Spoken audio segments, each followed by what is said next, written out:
नमस्कार प्यारे साथियों, आप देख रहे हैं द सक्सेस मीडिया और मैं हूं श्रद्धा। इस पवित्र सावन माह में हम आप तक भगवान महादेव से जुड़ी गुड़, प्रेरणादायक और पौराणिक कथाएं पहुंचाने का लगातार प्रयास कर रहे हैं।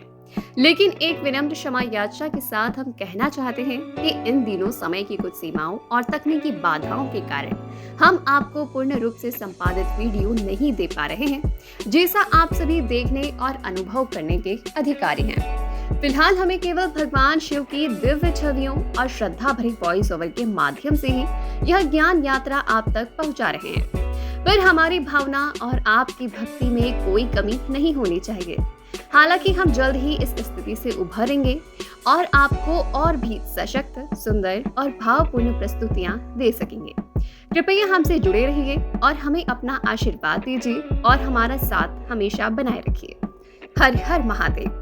तो चलिए आज की कथा की शुरुआत करते हैं। नमस्कार, आप देख रहे हैं द सक्सेस मीडिया, जहां श्रद्धा की आवाज शिव की राह पर चलती है।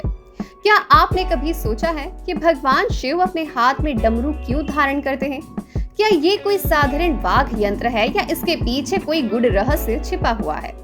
जी हाँ, क्योंकि जब शब्द नहीं थे तब ध्वनि थी, और जब ध्वनि थी तब शिव थे, और जब भगवान शिव नृत्य मुद्रा में आए तब डमरू की ध्वनि से स्वर गूंजा। अब हम आज के वीडियो की शुरुआत करते हैं, लेकिन अगर आपने अभी तक हमारे चैनल को लाइक, शेयर या सब्सक्राइब नहीं किया है तो कृपया कर दीजिए, क्योंकि आपका यही प्यार हमें कल वापस आप तक एक नई कथा के साथ वापस आने की प्रेरणा देता है। तो चलिए अब बिना देर के हम आज की कथा की शुरुआत करते हैं, जो भगवान महादेव से जुड़ी और भी कुछ रहस्यमयी बातों को बताती है। कहते हैं कि जब भगवान शिव डमरू बजाते हैं तो केवल ध्वनि नहीं निकलती, बल्कि ब्रह्मांड स्वयं नृत्य करने लगता है। शिव पुराण और तंत्र शास्त्रों के अनुसार जब सृष्टि का आरंभ होना था, तब ब्रह्मा, विष्णु और शिव विचार करने लगे कि सृष्टि में संचार कैसे होगा। उस समय भगवान शिव ने ध्यानस्थ होकर तांडव आरंभ किया और उनके हाथ में प्रकट हुआ एक दिव्य वाद्य यंत्र, डमरू। जैसे ही उन्होंने डमरू बजाया, उससे 14 प्रकार की ध्वनियां निकली, जिसे कहते हैं शिव सूत्र। इन सूत्रों से संस्कृत व्याकरण, संगीत, भाषा और लय का जन्म हुआ। महर्षि पाणिनि ने इन्हीं 14 ध्वनियों को आधार बनाकर संस्कृत व्याकरण की रचना की। इन ध्वनियों का चित्र हम अपने वीडियो में दिखा रहे हैं, क्योंकि उच्चारण शुद्ध नहीं होने की वजह से हम उच्चारण नहीं कर पा रहे हैं। डमरू से सृष्टि का संवाद शुरू हुआ, जो कि इन्हीं 14 ध्वनियों को आधार बनाकर किया गया। तो चलिए अब हम जानते हैं डमरू भगवान शिव जी के हाथ में क्यों है। डमरू का आकार 2 त्रिकोणों की तरह होता है, एक ऊपर की ओर और एक नीचे की ओर। यह दर्शाता है शिव और शक्ति का मिलन। बीच का पतला हिस्सा यह है सृष्टि का संतुलन। शिव जी के हाथ में डमरू होने का अर्थ है विनाश के बाद सृजन और सृजन के लिए चेतना। शिव तांडव करते हैं तो डमरू उनके हाथ में थिरकता है और ब्रह्मांड में लय उत्पन्न करता है। डमरू की ऊर्जा और प्रभाव।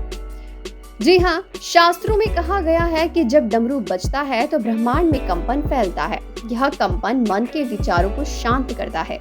यह हमारी कुंडलिनी ऊर्जा को जगाने में भी बहुत सहायक होता है। तंत्र साधक मानते हैं कि डमरू बजाने से साधना में गहराई आती है और मन, वाणी, शरीर तीनों शुद्ध होते हैं। हमें डमरू क्यों बजाना चाहिए? अगर आप ध्यान करते हैं या जप करते हैं या मंत्रों का उच्चारण करते हैं तो डमरू की ध्वनि या डमरू की धीमी ध्वनि भी उस ऊर्जा को बहुत ही मजबूत करती है। डमरू बजाने से वातावरण पवित्र होता है, मन की चंचलता भी शांत होती है और नकारात्मक ऊर्जा दूर होती है और शिव तत्व का जागरण होता है। डमरू से जुड़ी एक और रहस्यमयी बात सामने आती है, क्योंकि जब तंत्र ग्रंथों में एक कथा सामने आती है, जब रावण ने कैलाश पर्वत को उठाया था, तब भगवान शिव जी ने डमरू बजाया और रावण की शक्ति उसी क्षण क्षीण हो गई, क्योंकि डमरू केवल लय नहीं है, यह आकाश तत्व को भी हिला सकता है। साधकों के लिए भी डमरू बहुत ही उपयोगी है, क्योंकि आज भी कई योगी, तांत्रिक साधक अपने पास एक छोटा सा डमरू अवश्य रखते हैं, क्योंकि यह एक ऊर्जा यंत्र की तरह काम करता है। कहते हैं कि जब भगवान शिव डमरू बजाते हैं तो नाद की शक्ति जागती है, शब्द ब्रह्म बन जाता है और संपूर्ण सृष्टि शिवमय हो जाती है। अगर आपको यह कथा पसंद आई है तो हमारे चैनल द सक्सेस मीडिया को लाइक करें, शेयर करें और सब्सक्राइब करना ना भूलें, क्योंकि यहाँ हर कथा शिवमय है। हर हर महादेव, जय श्री राम।